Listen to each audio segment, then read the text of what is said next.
khi đốt nát nết cha dùng gia linh âm hồn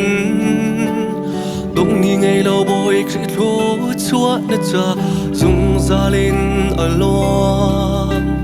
đông ni ngày lâu bồi khi khăm nát nết cha dùng gia linh âm hồn đông ni ngày lâu bồi khi thi sen nết cha dùng gia linh ở loa hồi đô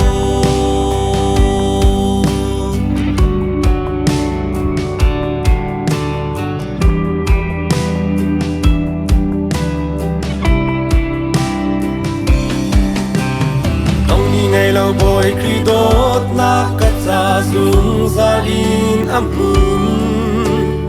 đông ni ngày lâu bồi khi đốt xóa cắt ra dùng gia đình ở loa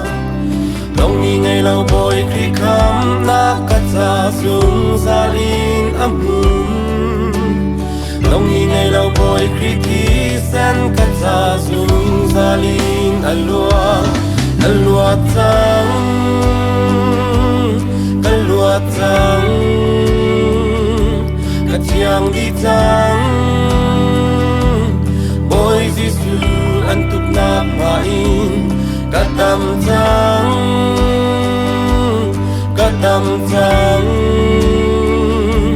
cả chiang đi trắng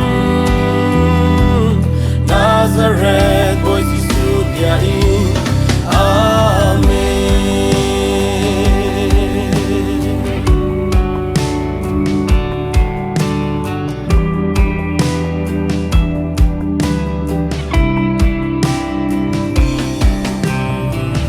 Ngày lâu bồi khi khăm nát cắt ra dùng gia đình âm hồn các xuân đã dây thuộc tâm ơn sẽ bồi khi khăm nát ăn ngàn đều đông ni ngày lâu bồi khi thi sen cắt ra dùng gia đình ăn loa các giọt đã dây thuộc tâm ơn sẽ bồi khi thi sen đã thòng đều ăn loa trắng cả lúa trắng cả chiang đi trắng bôi Giêsu ăn tục nạp main cả tâm trắng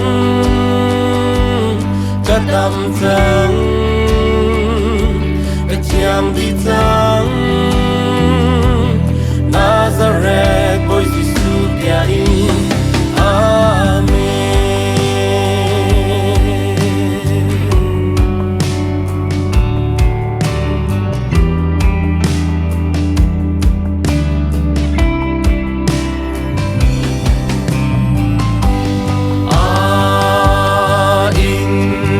Dan tết lạc thong in ca xoa lạc ăn thiêng đi chăng in mi ăn tục lạc thong in ca sốt lạc ăn thiêng đi chăng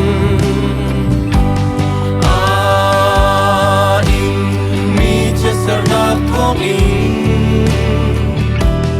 ca lê ba ăn thiêng đi chăng cả lúa trắng cả chiang đi trắng bôi Giêsu ăn tục nạp main cả tâm trắng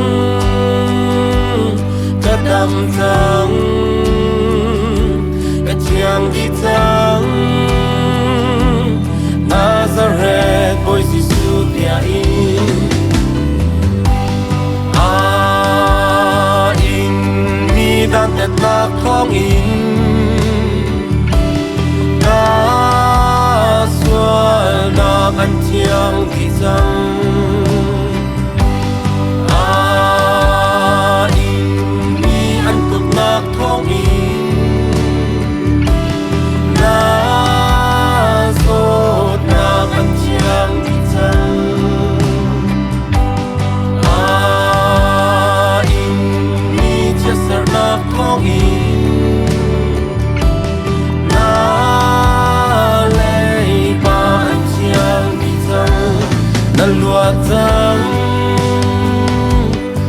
lúa trắng na thiang đi trắng ôi Giêsu anh tục nạp mà in na đam trắng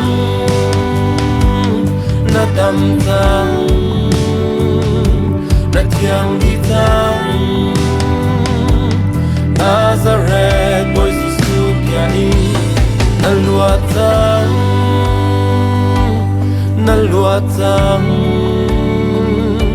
na thiang đi trắng ôi Giêsu anh tục nạp mà in na đam trắng na thiang đi trắng Nazareth ôi Giêsu kia in Đông ni ngày lâu bồi khi đốt nát nết cha dung gia linh âm hồn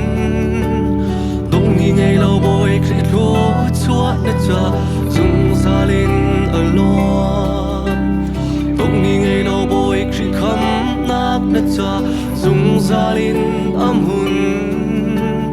Đông ni ngày lâu bồi khi thi sen nết cha